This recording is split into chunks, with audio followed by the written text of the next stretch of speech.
Bien, bonsoir à toutes et à tous. Bienvenue à l'École nationale des chartes pour cette nouvelle conférence du cycle Grande Voix. Je suis ravie d'accueillir ce soir Martine Kahn, qui est archiviste paléographe de la promotion 1970, conservatrice générale des bibliothèques.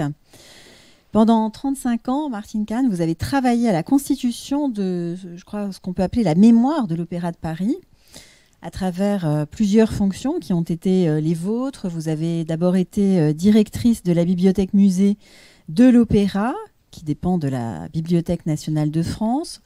Puis vous avez créé et dirigé le service culturel de l'Opéra national de Paris. Par la suite, vous avez été directrice du Centre national du costume de scène, une institution qui est consacrée au patrimoine matériel des théâtres, ouverte en juillet 2006 à Moulins, dans l'Allier. C'est dire si le beau sujet que constitue l'Opéra de Paris, et plus généralement le théâtre et le ballet, en particulier au XIXe siècle, constituent pour vous des territoires de prédilection, avec de nombreuses expositions à la clé, de nombreuses publications également sur l'architecture de Charles Garnier, les ateliers de costumes, le ballet de l'opéra, les ballets russes de Diaghilev et j'en passe. Mais ce soir, d'ailleurs cette conférence aurait pu aussi prendre place dans le deuxième cycle, l'un des autres cycles de l'École des chartes, qui est celui consacré à l'actualité des chartistes, chartistes à l'œuvre. Voilà, c'est une double inscription, si j'ose dire. Vous venez nous parler de votre ouvrage tout récemment paru, donc en juillet dernier, qui s'intitule « Enquête sur le fantôme de l'opéra ».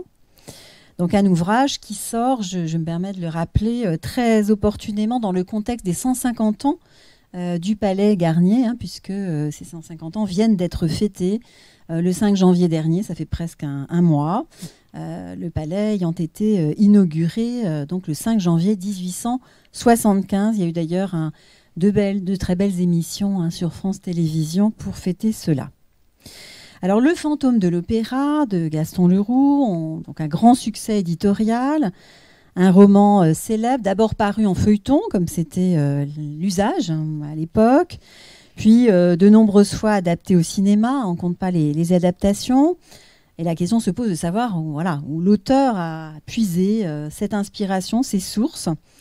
Et c'est ce dont vous allez nous entretenir ce soir en chartiste, spécialiste des sources que vous êtes, après 6 années de recherche sur les traces donc, du fantôme de l'opéra. Et j'ai plaisir à rappeler, avant de vous céder la parole, à quel point donc, cette thématique, qui va nous distraire, s'inscrit aussi scientifiquement dans les enseignements et la recherche de cette maison. J'aime bien le rappeler, puisque nous avons 2 chaires d'histoire du livre, et la deuxième étant consacrée à l'histoire du livre, à l'histoire de l'édition et aux nouveaux médias à l'époque contemporaine. Donc ça s'inscrit totalement. Et je vois qu'il y a des élèves dans la salle, donc j'en suis très, très heureuse, dans les matières, dans les disciplines vraiment enseignées à l'École des chartes. Une discipline d'ailleurs qui donne aussi lieu à des thèses régulières au fur et à mesure des promotions. Thèse en histoire de l'édition, en histoire du livre, dont on se félicite parce que ça aussi, c'est la marque de notre école.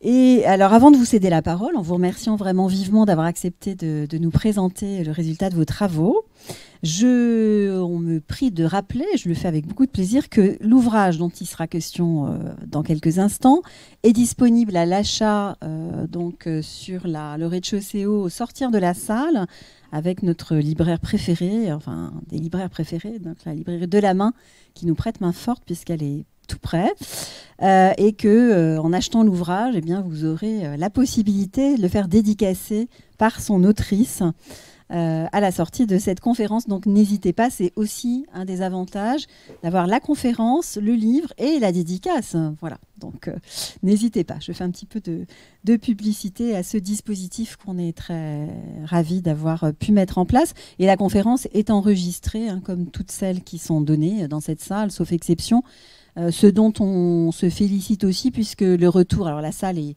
le public est nombreux ce soir et je l'en remercie, mais vous pourrez, vous, cher public, revoir cette conférence ou bien indiquer cette conférence à vos amis, à vos relations, puisque dans quelques jours, une fois que Martine Kahn aura donné son feu vert, eh bien, cette conférence sera accessible, comme tant d'autres, sur la chaîne YouTube de l'École des Chartes. Les conférences sont accessibles sur cette chaîne et on sait, on regarde les statistiques régulièrement, elles sont très suivies. C'est aussi un plaisir pour nous, un bonheur que de vérifier que les thématiques, que les conférenciers continuent d'intéresser, d'être écoutés, entendus au-delà de l'événement lui-même, organisé dans le calendrier annuel de notre école. Voilà, donc encore un grand merci à vous pour cette conférence. Et voilà, vous avez la parole. Merci à vous. Merci beaucoup. C'est moi qui vous remercie de me donner la parole dans votre école, qui est notre école et qui est mon école. Alors, j'avais intitulé cette conférence « Le fantôme de l'opéra est toujours vivant » et j'aurais pu l'intituler « Le retour ». Car en fait, voici quelques années, j'étais ici, dans cette salle, devant vous, pour vous parler du travail que je menais alors en vue de ce livre, qui est enfin paru, après des années de recherche, comme vous l'avez dit, qui est enfin paru aux éditions Classiques Garnier il y a quelques mois. Je ne cesserai de les remercier d'avoir accepté cette recherche. Ça fait beaucoup rire mes amis et ma famille qui comptent 500 pages, c'est banal, mais 1200 notes, ce qui est moins banal. Et merci à eux. Et donc, j'intitule cette conférence « Le fantôme de l'opéra est toujours vivant ». Je commence à travailler dessus dans ma Bretagne, en me disant que c'était un peu provocateur, mais qu'enfin, pourquoi pas. Et à mon immense étonnement, je vois sur l'écran de mon ordinateur, il y a quelques jours, vraiment, que vient de paraître une bande dessinée sur le roman de Gaston Leroux, des frères Paul et Gaëtan Brizzi, qui a été publié aux éditions Futuropolis. C'est simple, ça a paru le 15 janvier 2025, il y a donc quelques jours en fait, qui est une adaptation en bande dessinée du Fantôme de l'Opéra, qui est même intitulé, non pas le Fantôme de l'Opéra, mais qui est intitulé Le Fantôme de l'Opéra d'après l'œuvre de Gaston Leroux. Et ça, évidemment, non seulement j'ai été charmée de découvrir ça, je n'en avais aucune idée, mais en plus j'ai été charmée du titre, puisque le titre même de cet ouvrage mentionne le nom de Gaston Leroux. Alors, ce sont deux illustrateurs qui sont connus pour leurs adaptations d'œuvres littéraires majeures. Il y a eu un livre sur l'enfer de Dante, un sur le Don Quichotte de Cervantes, bien sûr, un sur la chute de la maison Huchère d'Edgar Poe. Donc voilà, du coup, je vous ai mis quelques images que voici. Le livre est en noir et blanc, je l'ai feuilleté sur le net, puisque je venais de le découvrir. Il est très fouillé, et en particulier, ce qui m'a beaucoup plu aussi, c'est que les deux auteurs ont beaucoup insisté sur les lieux de l'opéra dans lesquels se déroule le fantôme, ce qui est bien sûr absolument indispensable, on va le voir, mais ce sont de très belles illustrations, vous les voyez là, avec un très très beau travail. Donc voilà, c'est très fouillé, ce sont des dessins à la mine de plomb, en noir et blanc, souvent en pleine page, comme ceux que vous avez là dans la partie supérieure, qui donnent une grande place à ces vues intérieures du Palais Garnier, la scène et les coulisses, la machinerie, etc. Ça m'a paru formidable, et pourtant, Dieu sait que je me méfie des adaptations du Fantôme de l'Opéra, pour ne pas dire plus. J'ai donc été rattrapée par l'actualité, je ne m'y attendais absolument pas. Oui, vous le voyez, le Fantôme de l'Opéra est toujours vivant, et je pourrais invoquer aussi, il y a quelques mois, cet étrange personnage, ces étranges personnages qui se promenaient sur les toits de Paris pendant le spectacle d'ouverture des Jeux Olympiques. Qui étaient-ils? Des fantômes de l'opéra? Fantomas? Arsène Lupin? Je ne sais pas, ou tant d'autres, mais pour moi, ils m'ont rappelé effectivement mon fameux Fantôme de l'opéra. Voilà comment une boutade lancée vraiment comme ça devient une réalité, et ça, c'est du Gaston Leroux tout pur. Plus sérieusement, En sous-titre, j'avais écrit ces quelques mots, bonheur et malheur. Je crois que je l'ai repris là, oui. Bonheur, malheur, surprise et rebondissement d'un travail de recherche. En fait, je voudrais vous parler du travail de recherche, d'abord parce que je me suis amplement expliquée sur le déroulement de mon livre dans la première conférence que j'ai faite ici grâce à vous et que vous trouvez sur YouTube ou autre plateforme. Donc je ne vais pas remettre mes pieds dans mes traces. Je pense que vous avez tous lu Le Fantôme de l'Opéra ou qu'au moins vous en connaissez le sujet. Mais il m'a semblé que cette approche sur la recherche, qui est certes fragmentaire, je ne vais pas résumer 6 ans de recherche et même plus en 1 heure, mais revenir sur des moments de recherche très différents, leurs résultats, heureux ou malheureux, convenaient parfaitement, comme vous venez de le dire, Madame la directrice, au cadre de l'école. Pour poser le sujet, et tout de même, au cas où vous n'auriez pas lu l'ouvrage, Le Fantôme de l'Opéra est donc un roman de Gaston Leroux, publié d'abord en feuilleton dans le journal Le Gaulois, puis en volume aux éditions Pierre Lafitte en 1910. C'est un roman culte et qui est devenu viral avec la comédie musicale qui a fait connaître, américaine, qui a fait connaître Le Fantôme dans le monde entier. Quand je dis le monde entier, c'est vraiment ça.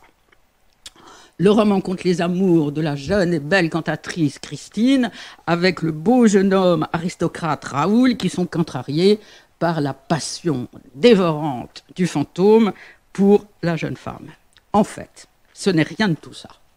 Le Fantôme de l'Opéra est avant tout et principalement un hymne au Palais Garnier. 3 thèmes sont tressés par Gaston Leroux.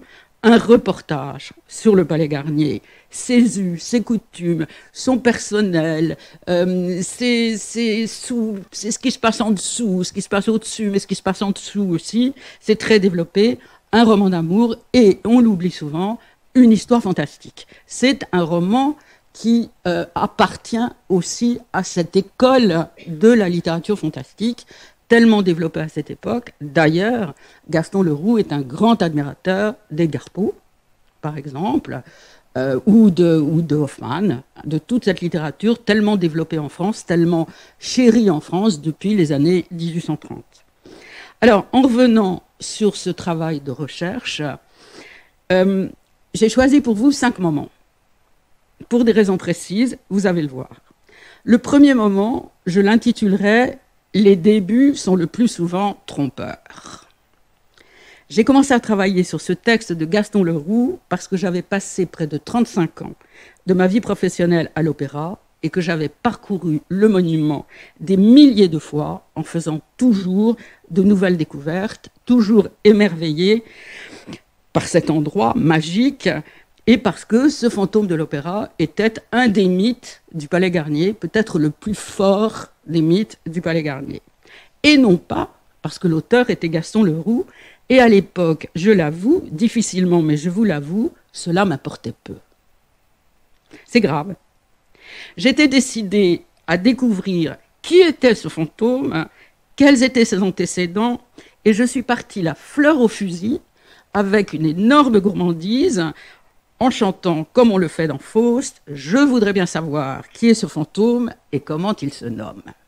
Ça, c'est le départ. Eh bien, c'était un faux départ. Tout le travail des premiers mois a été jeté au panier.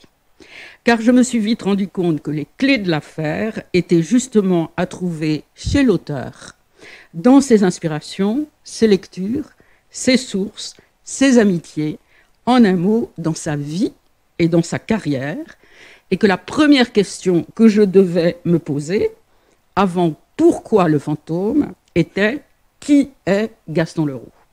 Au moins, qui est Gaston Leroux avant l'écriture du fantôme ? C'est donc ce que je vais faire, et travailler sur la vie et la carrière de Gaston Leroux, c'est difficile. C'est difficile parce que s'il existe des travaux fragmentaires très sérieux, très documentés, il n'y a pas de biographie complète de Gaston Leroux.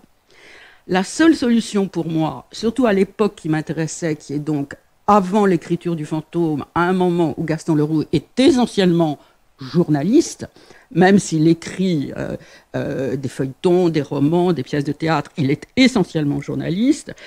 Ma seule solution était donc de travailler sur la presse. C'est ce que j'ai fait à travers la presse de l'époque, bien sûr, et en retrouvant mon auteur de cette façon. Gaston Leroux est né en 1868 et après des études de droit à Paris, il est avocat. Il est avocat très peu de temps, de 1890 à 1893. Ensuite, il jette sa robe aux orties pour devenir journaliste. Et c'est là que va s'exprimer son désir d'écrire, qui est un désir qui le tient depuis sa prime jeunesse.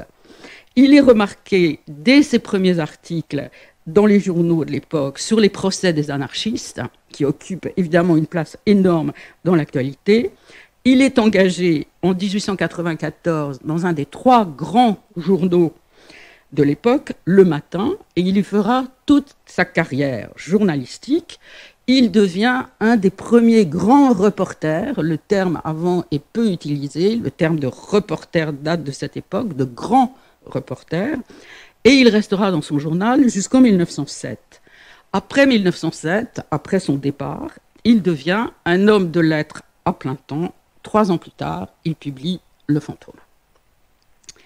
Partir à la rencontre de Gaston Leroux dans les pages du Matin, donc le journal de l'époque, travailler sur la presse de ce milieu du 19e siècle est passionnant. Tellement passionnant d'ailleurs qu'on y passe beaucoup de temps et qu'on a un peu tendance à oublier son sujet principal parce que tous les chemins de traverse vous enchantent. La presse, à l'époque, est d'une rare importance. Elle est considérée comme le 4e pouvoir et elle connaît un développement fulgurant en nombre, en qualité et en diversité, en partie grâce aux avancées techniques pour la fabrication et à l'insertion dans cette presse de l'illustration et de l'illustration en couleur qui date de cette époque, mais aussi grâce à des grandes signatures qui signent des grands moments de l'histoire de cette fin de siècle. On pense tout de suite évidemment à Jaurès, à Zola et pourquoi pas à Gaston Leroux. La carrière journalistique de Gaston Leroux, j'ai donc pu m'en apercevoir et le découvrir, est le terreau de son œuvre littéraire. Il le dit lui-même, rappelant qu'il avait été pendant 10 ans chroniqueur judiciaire, puis pendant 3 ans chroniqueur parlementaire, et enfin pendant 3 ans chroniqueur dramatique. Et j'ajouterai à cette liste ses casquettes de grand reporter, de journaliste sportif. Il a été un grand journaliste sportif et d'écrivain de théâtre, puisqu'il a écrit plusieurs pièces de théâtre jouées qui ont remporté un certain succès sans plus. Et il écrivait « Tous ces mondes ont contribué à me documenter pour mon œuvre de romancier ». Vous avez là la carte de presse de Gaston Leroux. Il n'y a pas beaucoup de photos de Gaston Leroux dans le fameux fonds Gaston Leroux qui est conservé au département des manuscrits de la Bibliothèque nationale et qui est un don de la famille Leroux. Il n'y a pas énormément de photos. J'aime beaucoup celle-là qui est donc sur sa carte de presse. Et à côté, je vous ai mis l'en-tête du journal Le Matin qui m'amuse toujours beaucoup parce que vous voyez que le titre du Matin, avec cette très belle typographie d'ailleurs, est encadré de ces 2 petites vignettes, si vous voulez, qui disent bien que le journal est un journal moderne, puisque c'est un journal où on reçoit les nouvelles par télégraphe tous les jours.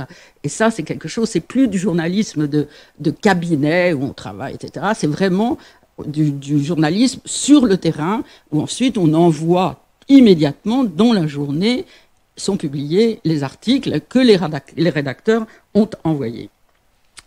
Donc, voilà comment, si vous voulez, j'ai commencé à travailler et continué à travailler. Et je ne me suis jamais arrêtée de travailler sur Gaston Leroux, journaliste, puisque même quand je suis passée au roman lui-même, j'ai continué quand même à le chercher dans la presse à laquelle il travaillait, Le Matin notamment, Le Gaulois aussi, un petit peu l'illustration, mais aussi le chercher à travers les écrits de ses camarades journalistes ou des grandes signatures de l'époque où je l'ai très souvent retrouvé.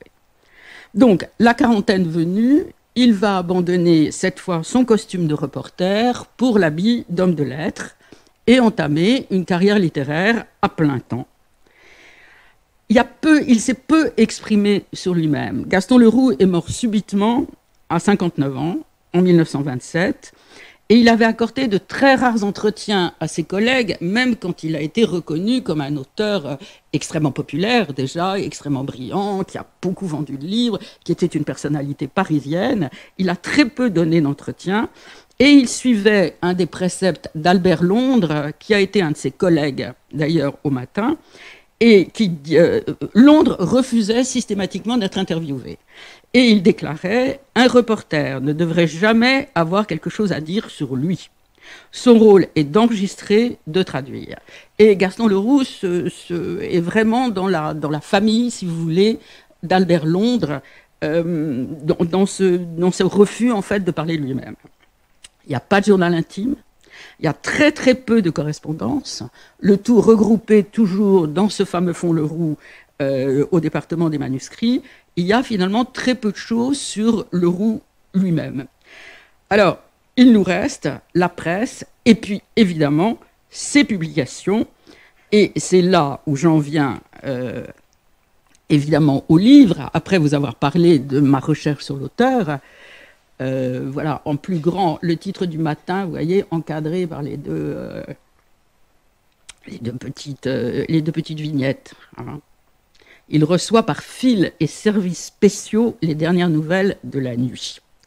Donc, après vous avoir parlé de Gaston Leroux, l'auteur, que j'ai donc découvert avec un bonheur extraordinaire, j'ai eu beaucoup de mal à me séparer de Gaston Leroux.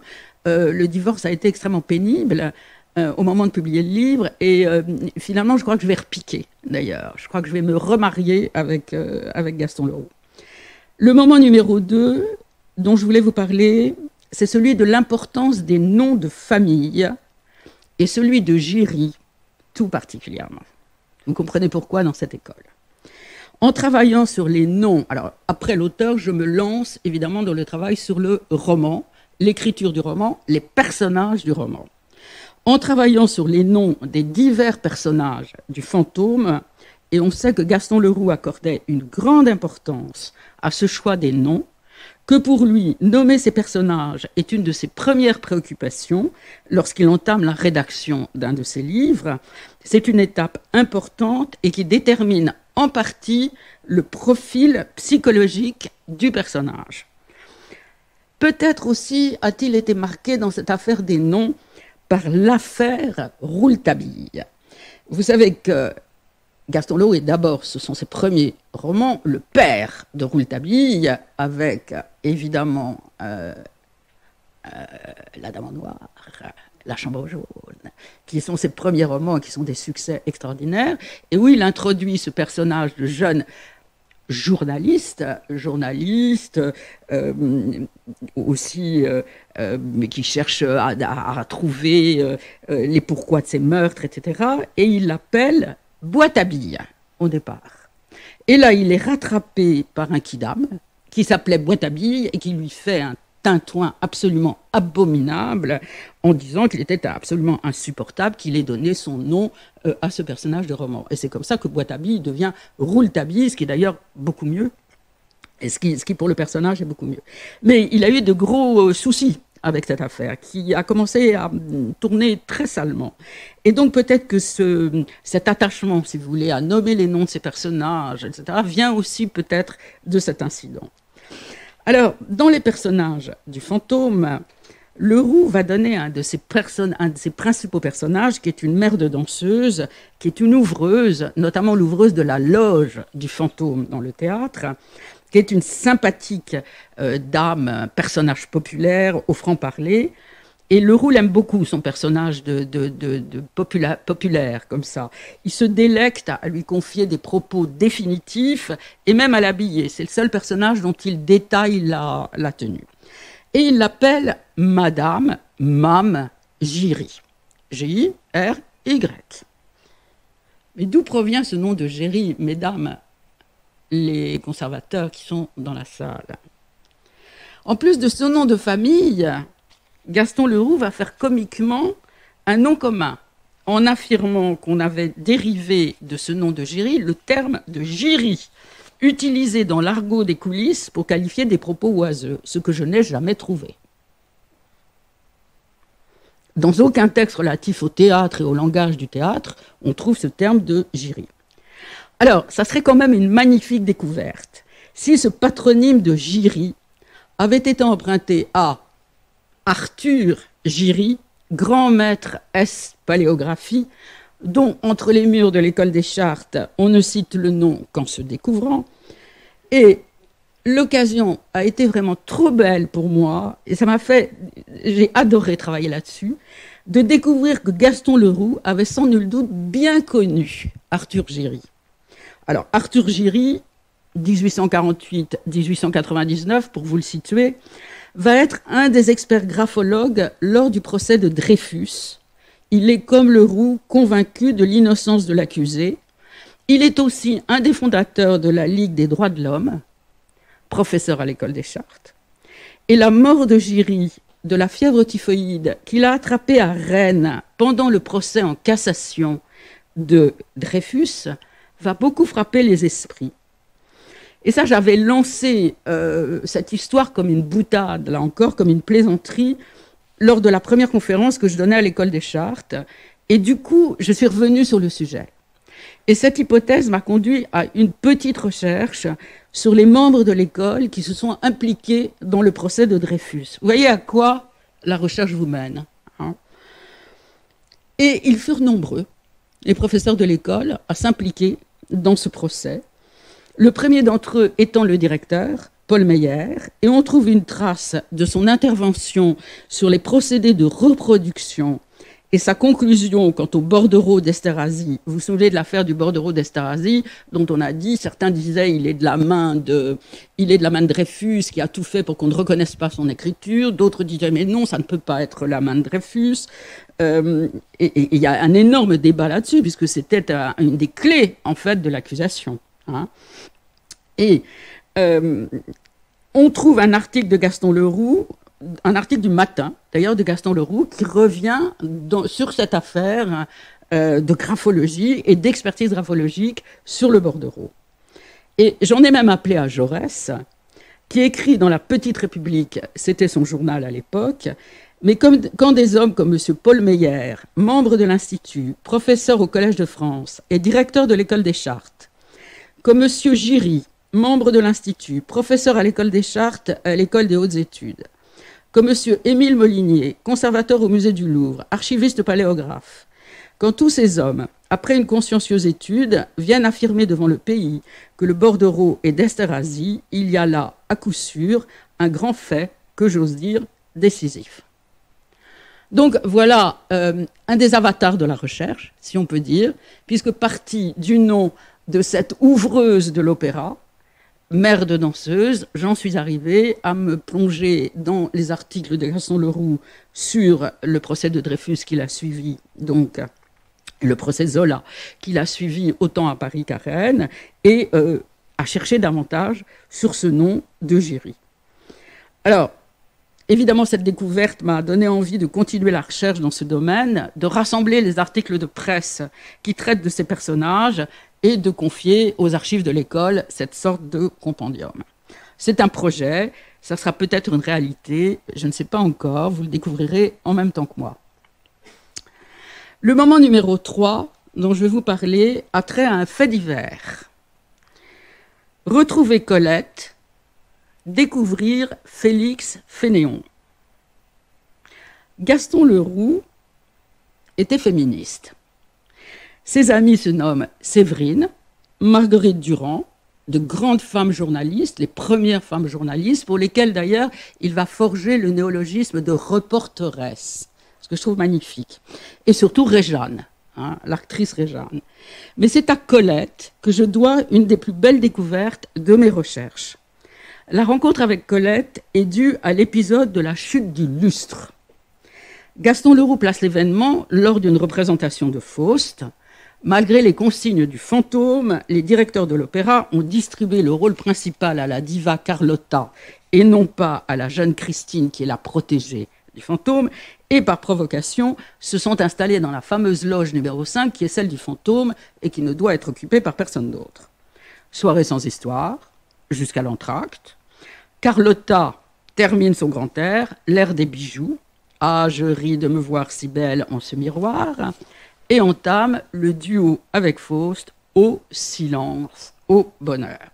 C'est là qu'en fait de silence, elle éructe une série de couacs, tandis que les lumières s'éteignent et que dans un énorme fracas, le grand lustre du plafond de la salle s'écroule sur les fauteuils. Une voix désincarnée chuchote à l'oreille des directeurs « Elle chante ce soir à décrocher le lustre ». Phrase culte que, bien sûr, Gaston Leroux met en italique dans le roman. Hergé utilisera le personnage et la situation dans Tintin avec le personnage comique de la Castafiore et son interprétation hasardeuse de l'ère des bijoux. Dans la réalité, un incident de ce type a bien eu lieu quelques 15 ans avant l'écriture du roman. À cause de la rupture d'un câble, un des 8 contrepoids du grand lustre de la salle s'est détaché et a frappé l'étage des 4e loges, tuant une spectatrice et en blessant plusieurs autres. Les journaux feront de la surenchère et Le Matin, qui est le journal dans lequel travaille Leroux, je vous le rappelle, titrera son compte-rendu « Accident à l'opéra, 500 kilos sur la tête d'une concierge », qui est quand même pas banal. Hein. Et c'est un titre qui sera repris par Gaston Leroux dans le roman. Un peu étonnant quand même, dans un journal réputé sérieux. 500 kilos sur la tête d'une concierge, bon, très bien. Je l'avais pris pour ce qu'il était. Mais d'après Colette, qui connaît bien Le Matin et ses coulisses, puisqu'elle y a travaillé pendant un temps, l'article non signé serait de Charles Vallier, un journaliste du Matin, qui lui donna ce titre passablement accrocheur, à la façon de ceux inventés par Félix Fénéon. Et elle écrit « Vallier était secrètement jaloux des formules concises de Félix Fénéon, qui, en 3 lignes, éclaboussaient d'humour les faits divers. Un jour que le lustre de l'opéra s'abattit dans la salle, sans faire d'ailleurs plus d'une victime, Vallier en donna le lendemain la nouvelle sous ce titre « 30 000 kilos sur la tête d'une concierge ». On en est arrivé à 30 000 kilos. Il fut blâmé en haut lieu, car le titre, en gros caractères, tirait l'œil. Tandis qu'une typographie minuscule protégeait par exemple un des chefs-d'œuvre de Félix Fénéon, le jour qu'un forain à valeur de sabre fut tué d'un coup de revolver par un mari qu'il trompait, Fénéon résuma le drame, la valeur de sabre ne digérait pas les pruneaux. Donc, grâce à Colette, et je l'ai trouvé dans l'Étoile Vesper complètement par hasard, je dois dire, en relisant Colette, j'ai donc appris que ce titre était une sorte d'allusion, si vous voulez, à ces nouvelles en 3 lignes que publiait Félix Fénéon dans Le Matin. Alors, Colette se trompe sur le poids du lustre, qui est passé de 500 kilos à 30 000 kilos, c'est quand même un peu beaucoup, en fait le lustre pèse 7 000 kilos, hein, mais c'est égal. Trouver Félix Fénéon au détour de la formulation journalistique d'un fait divers dont Gaston Leroux a fait une phrase culte dans Le Fantôme de l'Opéra a été pour moi une chose passionnante. Car Félix Fénéon, 1861-1944 pour le situer, écrivain, critique d'art, collectionneur, fut d'abord tenté par le mouvement anarchiste dans sa mouvance libertaire, artistique et littéraire. Il lança et participa à de nombreuses petites revues avant de devenir le rédacteur en chef de la fameuse La Revue Blanche. Après un détour au Figaro, il entra au Matin en 1906 sur la recommandation de Missia Certes, alors épouse d'Alfred Edwards, le fondateur du journal. De mai à novembre, il y tient la rubrique des chiens écrasés, mais la rend particulièrement pittoresque en donnant à ses célèbres nouvelles en 3 lignes, en page 1, la forme d'un raccourci bouffon et féroce. Quittant le journalisme après ces quelques années, il va devenir le directeur d'une célèbre galerie parisienne, qui est la galerie Bernheimchen, hein, et on le connaît aussi beaucoup pour ses écrits. C'est un grand personnage du monde de l'art, de l'histoire de l'art. Ça a été un grand ami de Paul Signac et de Georges Seurat. Il a fait rentrer énormément de tableaux dans les collections publiques. Il a écrit d'innombrables travaux de critique d'art tout à fait sérieux, pas du tout comme les nouvelles en 3 lignes. Et en plus, il avait un vif intérêt pour l'art primitif. Et ça en fait vraiment un des grands personnages du monde de l'art en ces débuts du XXe siècle. Alors, vous voyez la chaîne des conséquences, hein, si on peut dire, partie de cette récupération, comme le fait souvent Leroux, cette récupération d'un incident véridique qu'il transforme pour le mettre dans son fantôme, partie de cette coupure de presse au titre un peu bizarre, mais bon, je ne m'étais pas tellement arrêtée dessus, de cette lecture de Colette, qui était une lecture d'été, hein, en fait, où comment les choses se sont enchaînées. Voilà, ça c'était un moment heureux de la recherche que je voulais partager. Voilà le fameux portrait de Félix Pénéon dans le bureau de la Revue Blanche par Félix Vallotton, portrait très connu, et enfin celui-là que vous connaissez certainement, qui est celui de Fénéon par Paul Signac, qui a été celui de la couverture de l'exposition qui a été présentée il y a quelques années au musée d'Orsay, sur ce qu'on avait appelé joliment Félix Fénéon, l'insaisissable. Le moment numéro 4 est celui sur les sources illustrées. Bien sûr, j'avais écumé la bibliographie et les sources littéraires, et d'ailleurs fait pas mal de découvertes, notamment des passages entiers de divers auteurs qui avaient écrit sur l'opéra, des livres plutôt légers, qui sont repris pratiquement intégralement par Leroux ici ou là. C'est surtout des romans et des nouvelles qui étaient publiés autour de 1830, donc qui concernaient l'opéra de la rue Lepelletier, celui qui était avant celui du Palais Garnier, et qu'il avait trouvé dans la bibliothèque d'un de ses amis, Jean-Louis Croze, qu'il avait mis à sa disposition. Croze était aussi un personnage intéressant parce que c'était un de ces personnages aussi atypiques qu'a nourri le premier 19e siècle. Il est journaliste, il est auteur, il va être un fondateur de la première section cinématographique de l'armée en 1915. C'est un touche-à-tout. C'est un grand ami de Camille Saint-Saëns, et d'ailleurs il va signer de nombreux articles sur Camille Saint-Saëns. Donc, ce qui était formidable, c'est que j'ai trouvé une coupure de presse dans laquelle Jean-Luc Croze parle de son ami Gaston Leroux et donne les titres d'un certain nombre de livres consultés dans sa bibliothèque par Gaston Leroux. Pour moi, c'était pain béni. Donc, évidemment, j'ai foncé sur ces livres que je connaissais et j'ai trouvé pas mal de choses. Mais je n'avais encore jamais touché aux sources iconographiques et, à vrai dire, je n'y avais jamais pensé. Et le déclencheur est venu de cette image. Cette image, qui est donc la page 1 de l'Univers illustré, hein, un journal qu'on trouve aussi dans un livre d'Alphonse Royet sur le Nouvel Opéra, et qui montre la scène à un moment, pendant l'entracte, de changement de décor.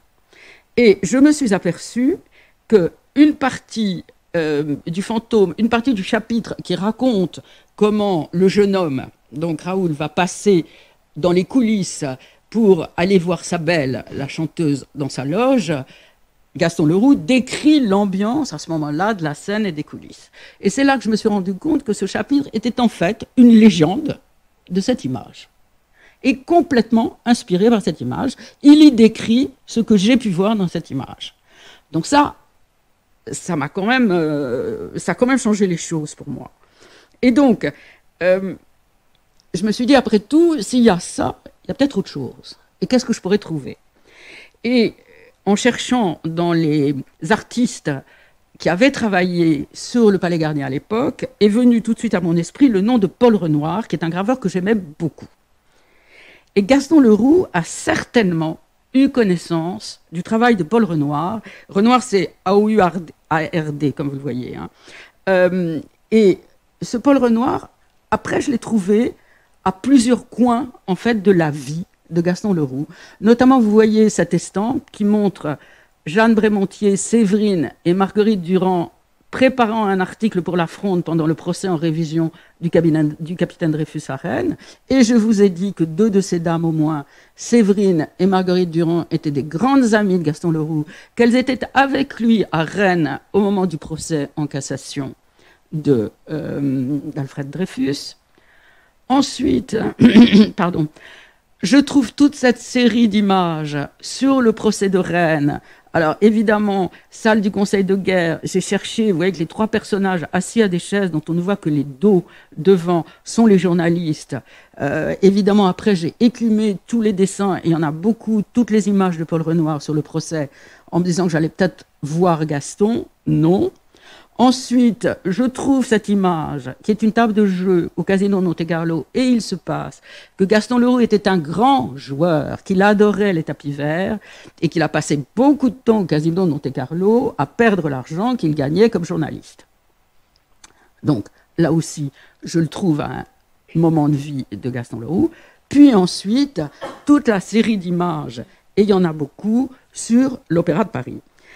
C'est une œuvre graphique importante et je pense, je ne peux pas l'affirmer totalement, mais je suis quasiment sûre que Gaston Leroux a eu connaissance du travail de Paul Renoir, dont beaucoup de gravures sont le pendant exact des descriptions des lieux et des êtres du fantôme de l'opéra. Alors, Renoir, Charles-Paul Renoir, est entré au Palais Garnier pendant l'achèvement des travaux de construction et surtout de décoration. Il était un des assistants d'Isidore Pils. Isidore Pils était le peintre qui a peint les voussures du grand escalier, le plafond du grand escalier. Et il avait donc comme aide Georges Clérin, bien connu notamment pour son portrait de Sarah Bernard, et Renoir. Et comme Pils était très souffrant à l'époque, il se faisait beaucoup aider par ces deux aides. Oh, il se passe que le jeune homme était féru de musique et de spectacle et qui s'est aventuré dans les coulisses du Palais Garnier où il n'avait rien à faire, notamment pendant les répétitions. Le directeur du théâtre, Allenzy à l'époque, le rencontre et lui dit « Mais qu'est-ce que vous faites là ?» Et Renoir lui montre quelques-uns des croquis qu'il avait pris pendant une des répétitions. Allenzy trouve que le travail est formidable et lui donne l'autorisation d'accéder à tous les lieux du Palais Garnier à tout moment, pendant les répétitions, les spectacles, etc. Ce qui fait que Renoir va y dessiner et plus tard y graver une bonne centaine de pièces, la vie du théâtre, l'envers du spectacle, dont certaines sont très fortement reliées à des descriptions faites par Leroux dans Le Fantôme, les danseuses, les pompiers, les ateliers, la loge des directeurs, la vue des toits, etc. Là, vous avez le charpentier en retraite et le vieux menuisier, et dans Le Fantôme, il y a à un moment, quand les jeunes gens se promènent dans le théâtre, un petit chapitre sur les vieux employés de l'opéra qui étaient autorisés à rester là, dans le Palais Garnier, où il n'y avait plus rien à y faire, mais gentiment, la direction les gardait, une sorte de maison de retraite, quoi. Et donc, vous voyez ces deux gravures. Ensuite, les très belles gravures des toits de l'administration que vous avez là. L'entrée côté des abonnés, c'est par là que rentreront les frères de Chagny pour venir au spectacle. Le pompier, il y a tout un chapitre sur les pompiers qui se promènent la nuit dans le bâtiment. L'escalier des classes de danse, avec les petites danseuses, chères à Gaston Leroux, et celle-là qui, pour moi, est symbolique, en fait, du livre, qui est intitulé « Dans les coulisses de l'Opéra Garnier », qui est, en fait, vous voyez, une des petites danseuses avec deux des machinistes accoudés, là, au pied de la scène, en fait, sur laquelle se déroule le spectacle. Donc, il a été évident pour moi, si vous voulez, que ça n'a peut-être pas été une inspiration, mais que, disons, c'est une espèce de petite musique qui accompagne, en fait, le fantôme de l'opéra. C'est le monde des chanteurs, des danseuses, des techniciens, c'est les répétitions, c'est les vues du théâtre. Et tout peut être inspiration dans ce travail de Renoir, qui était précis, comme celui du journaliste du Matin, et qui est poétique, comme celui de l'auteur du fantôme.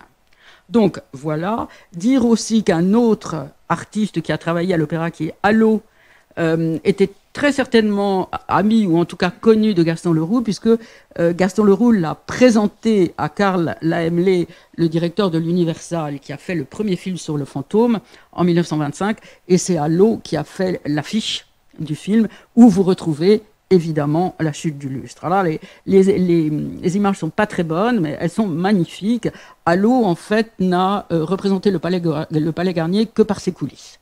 Hein, il y a uniquement des vues qui sont comme ça, des prises à partir des coulisses, des vues sur la scène, un peu comme des vues volées, un peu, et en même temps, c'est comme un travail photographique, en fait. C'est un cadrage qui est comme un cadrage photographique. Voilà donc une question laissée en suspens, mais qui m'a passionnée.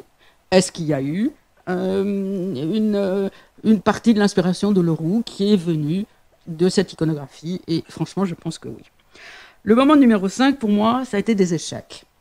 Qu'est-ce que j'ai eu comme échec? Pas mal. Mais il y en a un qui est cuisant, dont je vais vous parler maintenant, et que j'ai appelé « Remplacer Pauline par Christine ». 3 états du texte du fantôme de l'opéra coexistent et sont donc dans le fonds Leroux au département des manuscrits à la BN. Le manuscrit copie, qui est à la fois de la main de Leroux et de la main des copistes, avec des collettes. C'est le 3e état, ou le 4e état, ou le 5e état, on ne sait pas, du roman.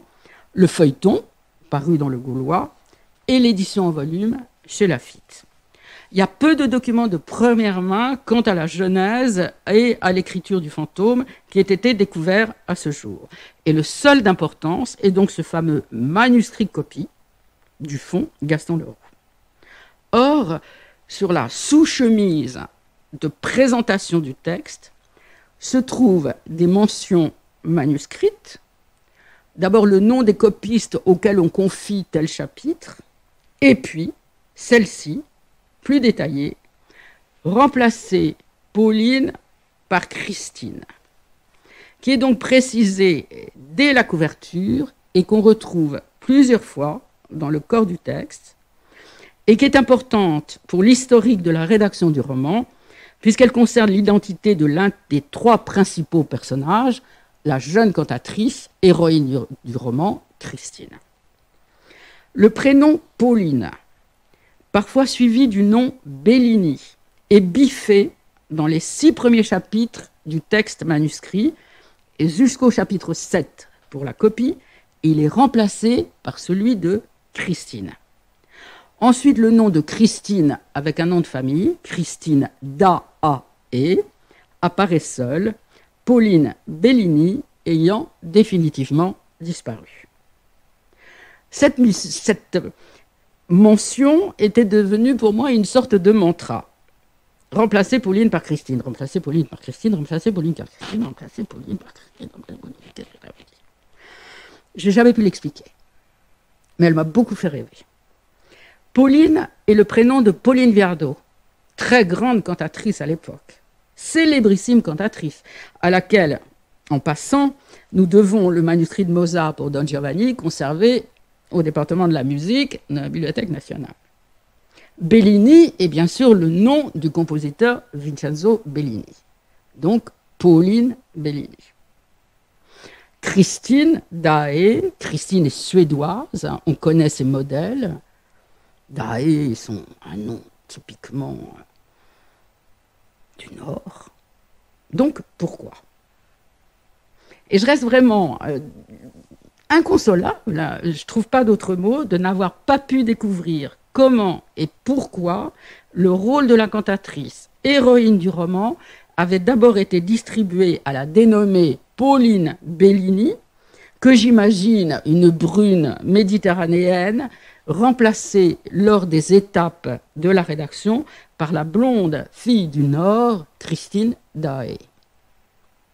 Et ça a son importance. Ça a son importance parce qu'une bonne partie de la psychologie de la fameuse Christine Dae vient justement du fait qu'elle soit une fille du Nord, une de ces filles blondes qui peuvent être sensibles aux fantômes, il le dit à un moment, c'est des filles qui ont l'imagination, etc. Et donc je n'ai jamais trouvé pourquoi, je n'ai jamais trouvé d'autres mentions, je n'ai jamais trouvé d'explication, je n'ai pas trouvé une ligne, je n'ai pas trouvé un mot, je n'ai pas trouvé une phrase qui m'explique ce qu'est cette fichue Pauline Bellini. Donc voilà, ça c'est un vrai échec. Et au registre des échecs qui me désolent, je vous avoue que je n'ai jamais pu non plus rencontrer un personnage auquel Leroux fait souvent allusion et qu'il appelle la petite sultane des heures roses de Mazandéran. À un moment, on rappelle que le fantôme a vécu en Orient, où il fabriquait des architectures magiques, etc., où il fabriquait des automates, etc., etc. Pour la petite sultane, la cruelle petite sultane des heures roses de Mazanderan. Alors au début, j'étais très sûre de moi, je me suis dit je vais relire les 1001 nuits, un crayon à la main, et je suis sûre que je vais la trouver. Je ne l'ai pas trouvée, j'ai fait appel à une de mes contemporaines qui est spécialiste de littérature turque qui ne l'a pas trouvée non plus. Nous n'avons pas trouvé cette petite sultane des heures roses de Mazanderan. Voilà pourquoi parfois on tombe sur des choses comme ça, qui sont pourtant... la petite sultane, c'est moins grave, mais l'affaire Pauline Christine, ça, je dois dire que je n'arrive pas à m'en remettre. Je conclurai, car je crois oui, je vais conclure par le moment numéro 6, que j'ai appelé « Apprendre de la vision outre-Atlantique du fantôme ». Travailler, même brièvement, sur l'accueil du fantôme, « The Phantom of the Opera », par la presse outre-Atlantique m'a ouvert des horizons. La littérature dite policière, à laquelle on peut assimiler le fantôme, tout simplement aussi parce qu'il arrive après les 2 premiers romans à grand succès de Leroux, Le mystère de la chambre jaune et Le portrait de la dame en noir, qui donc introduisent notre héros, là, le jeune détective Rouletabille, est encore considérée en France avec quelques dédains. La littérature policière, surtout au moment de la parution du fantôme, donc en 1910, c'est pas une littérature, je dirais, bien considérée. Hein. C'est le genre de littérature où, quand on en lit, on met quelque chose sur la couverture pour pas voir ce que c'est. Et ça, c'est dans tous les enchaînements et tous les domaines. Et je vous dirais, par exemple, qu'il n'y a pas, dans les collections de la Bibliothèque nationale de France, de première édition du Fantôme de l'Opéra.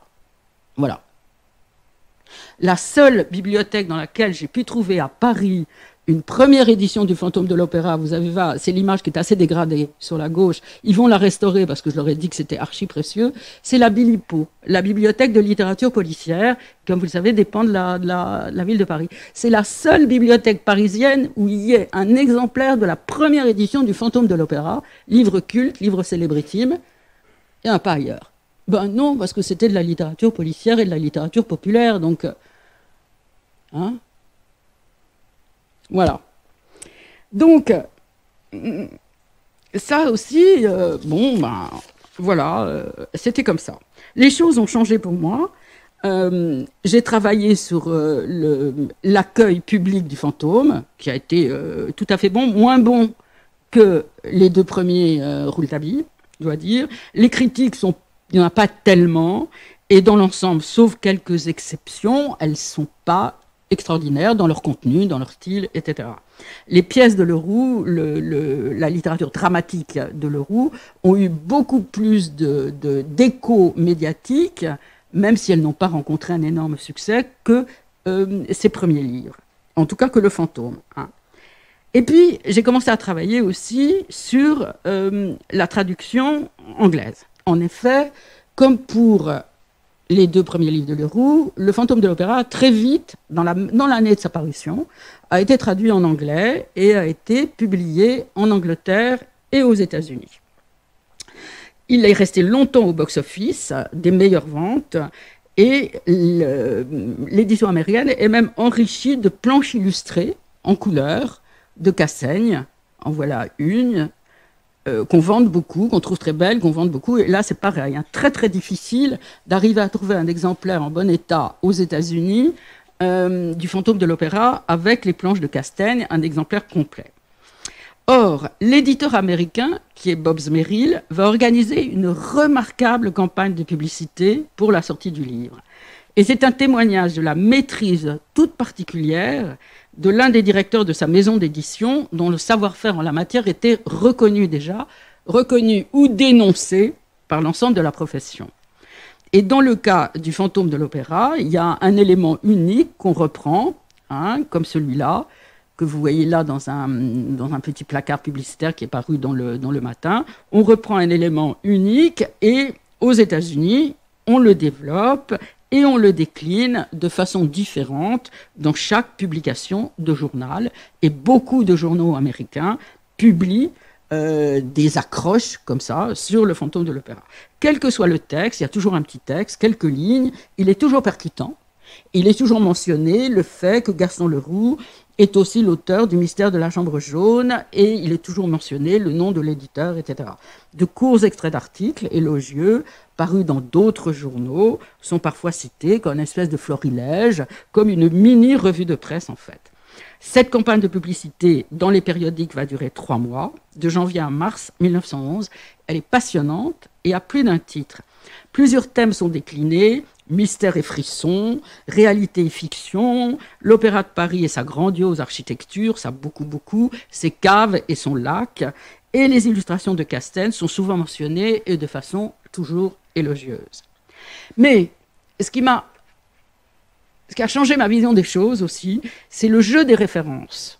Parce que le jeu des références spécifiques à cette campagne anglo-américain est très spécial. Il est hétéroclite, bien sûr, mais en relation avec le fantôme et son auteur, dans ses pavés publicitaires, dans ses premiers petits textes d'accroche, il est toujours cité des auteurs et fait mention de leurs personnages. Alors, quels sont ces auteurs et ces personnages? Il est toujours cité Sherlock Holmes. On ne donne pas le nom de l'auteur, il est trop connu, en Angleterre comme aux États-Unis.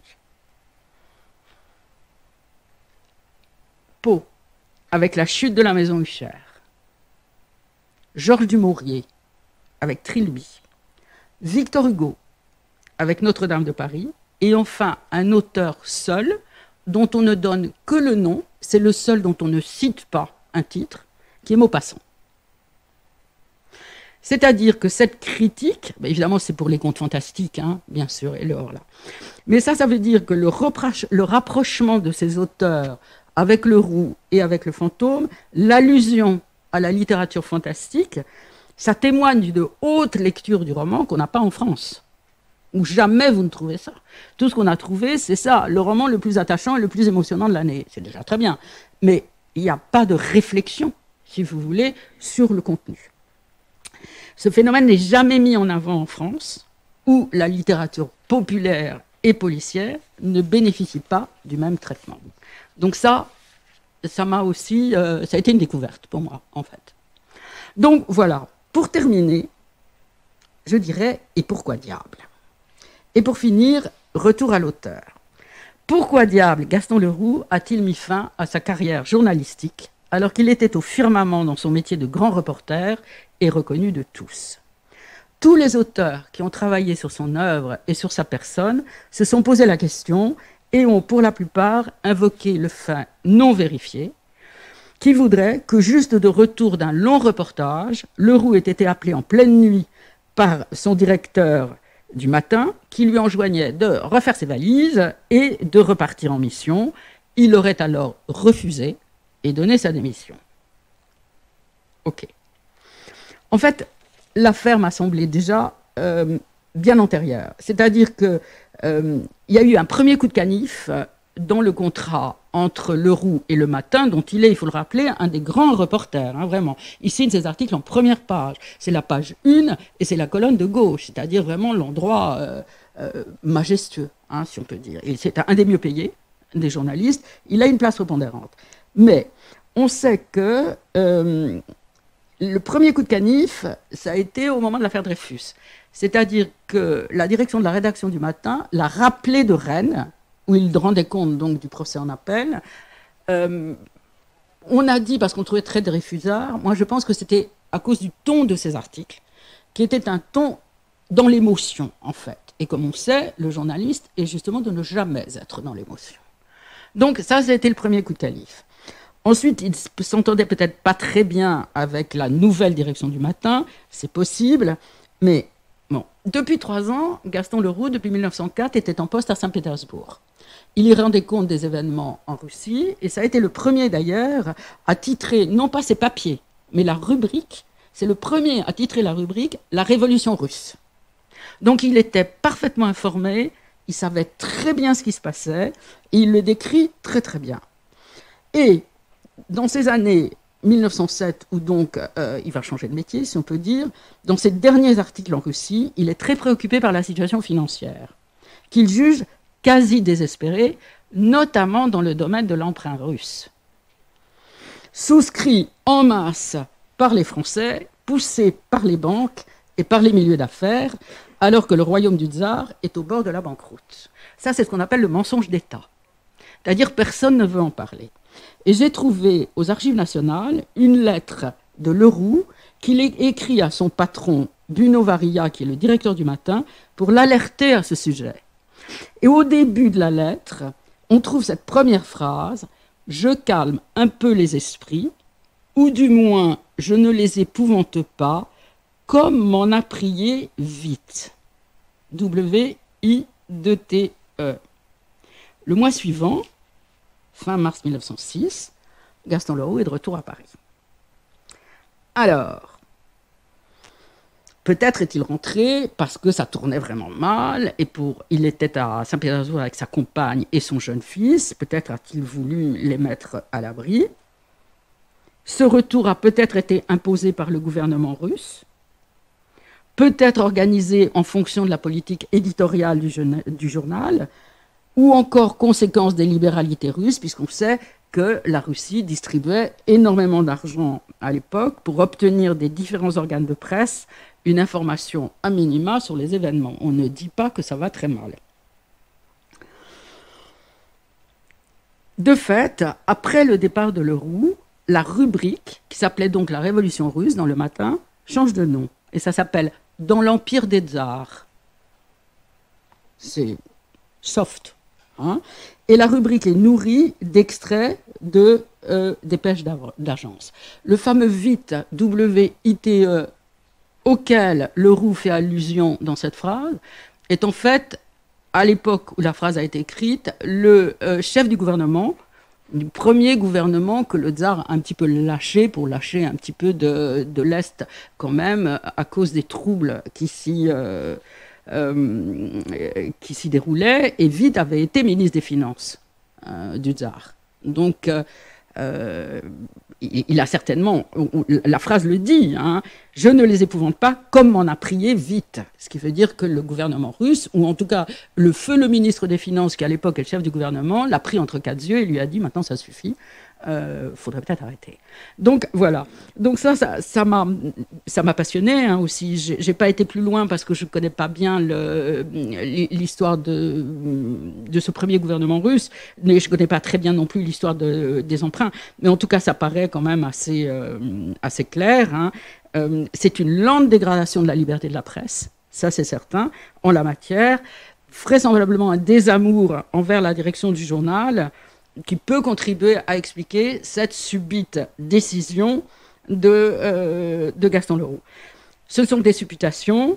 J'aurais adoré connaître le fin mot de l'histoire, car l'importance pour moi en est grande, car le 15 septembre 1907, Gaston Leroux donne sa démission du Matin et opère la mutation de Gaston Leroux, journaliste, en Gaston Leroux, auteur quelques années plus tard, du fantôme de l'opéra.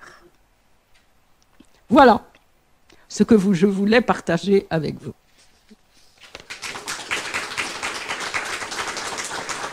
D'abord, merci beaucoup, madame, pour ce récital que vous nous avez donné. J'attendais et j'étais heureux d'entendre la citation de Victor Hugo, parce qu'effectivement, je trouve que ce personnage fait beaucoup penser au ver de terre amoureux d'une étoile, avec ce mystère qu'on ne nous explique jamais. Enfin, il est dit qu'il était d'une laideur abominable dès l'enfance, et que tout s'explique par cela. Ça me paraît au passage un petit peu court. Vous ne nous avez rien dit du personnage qui me semble le plus intéressant, le seul qui a un peu une épaisseur psychologique, et qui d'ailleurs à un moment se substitue comme narrateur à Gaston Leroux, qui est le Persan. Est-ce que vous pourriez nous en dire davantage? Est-ce que vous avez aussi orienté vos recherches sur la recherche de l'identité de ce mystérieux personnage qui est donné comme un authentique iranien? Oui. Et je dirais que ça a été presque le plus facile pour moi, parce qu'il y a énormément d'écrits sur le persan, très développés, qui est une énigme. Hein. Les écrits ne donnent pas les clés de cette énigme, mais le persan a bien existé. On le trouve dans plusieurs récits, on le trouve d'ailleurs dans la presse. Il y avait un personnage mystérieux qui porte le costume exact que Gaston Leroux décrit dans son livre, avec le bonnet pointu, la houe plante dans laquelle il met ses mains, etc. On trouve d'ailleurs une estampe, 2 estampes qui le représentent, et une petite sculpture en terre qui le représente, exactement comme Leroux le décrira. On le connaissait parce qu'il allait au théâtre des Italiens, il allait à l'opéra, il avait un abonnement, on l'y voyait très souvent. C'était un personnage mystérieux sur lequel couraient beaucoup de légendes. Alors on a d'ailleurs quelques-unes de ces légendes. On disait il était parti de son pays parce qu'il était parti en emportant, il était condamné, on le poursuivait parce qu'il avait volé une somme d'argent importante. Il y a une histoire de diamant aussi, on prétendait qu'il avait volé un diamant, le diamant du Persan, on le retrouve dans plusieurs de ses récits. On disait que c'était un espion, bien sûr. On disait qu'il habitait rue de Rivoli, à peu près au-dessus de la cour carrée du Louvre. On parlait de son domestique que vous trouvez dans le fantôme, hein, qui apporte les pistolets au fantôme, avec le même nom. Donc c'est un personnage qu'on trouve dans toute la littérature de l'époque. On en trouve une allusion d'ailleurs dans le Comte de Monte Cristo. Simplement, on dit que le Persan est dans la salle. À un moment, le Grand Turc est venu à une représentation à l'opéra et tout le monde attendait de voir s'il y aurait un coup d'œil entre le Persan et lui, s'ils allaient se reconnaître. Évidemment, il n'y a rien eu. Mais le Persan est un personnage de la littérature sur l'opéra